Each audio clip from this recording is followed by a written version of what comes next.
Il y en a cette semaine qui n'ont rien voulu savoir.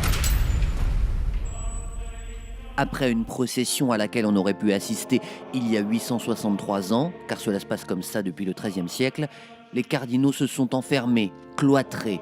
Pour voter, ils ont voulu s'isoler, ne pas respirer les volutes de l'actualité. Pas le temps pour eux de s'attarder sur les nuages qui ont assombri la visite à Dijon du président. C'est dur, c'est comme pour le mur d'escalade, on va grimper. C'est pas ça le socialiste. Il y a le mot social, il faut qu'il aide le peuple, pas lui réduire ses pouvoirs d'achat. Sinon pourquoi il a voté pour lui? Certains électeurs auraient donc l'impression de s'être laissés enfumer. Mais depuis leur chapelle Sixtine, nos cardinaux n'en ont rien su.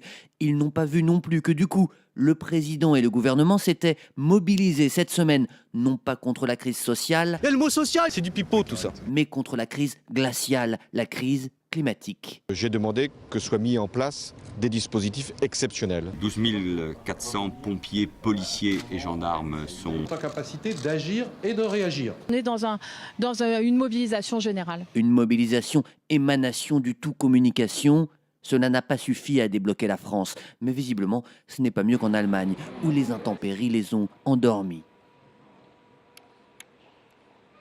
Comme anesthésiés par les nuages de flocons, et les cardinaux méditent. Ils n'ont pas entendu les balles qui continuent à siffler à Marseille. Les malfaiteurs ont tiré à la Kalachnikov avant de prendre la fuite. Un homme est abattu dès sa sortie de prison, 2 autres en plein jour cette même semaine. Sous les yeux apeurés de nombreuses mères de famille. Ça se passe en pleine matinée, c'est un mercredi. Les auteurs ont carrément arrosé manifestement leurs victimes. Pendant qu'à Marseille, les canons fument, les Chinois repêchent des cochons morts dans un immense fleuve.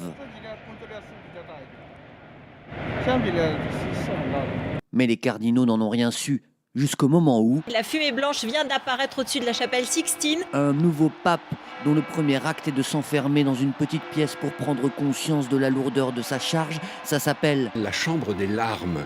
Cette chambre des larmes, elle est là parce que c'est là que le nouveau pape prend conscience de l'énormité de sa tâche et de sa nomination, et c'est là, normalement, qu'il pleure. pleurer pour ensuite mieux gouverner. Quand on y réfléchit, c'est une bonne idée. Jorge Mario Bergoglio et se fera appeler François. Regarde, on est en bas, il faut arriver en haut, et bien on va grimper.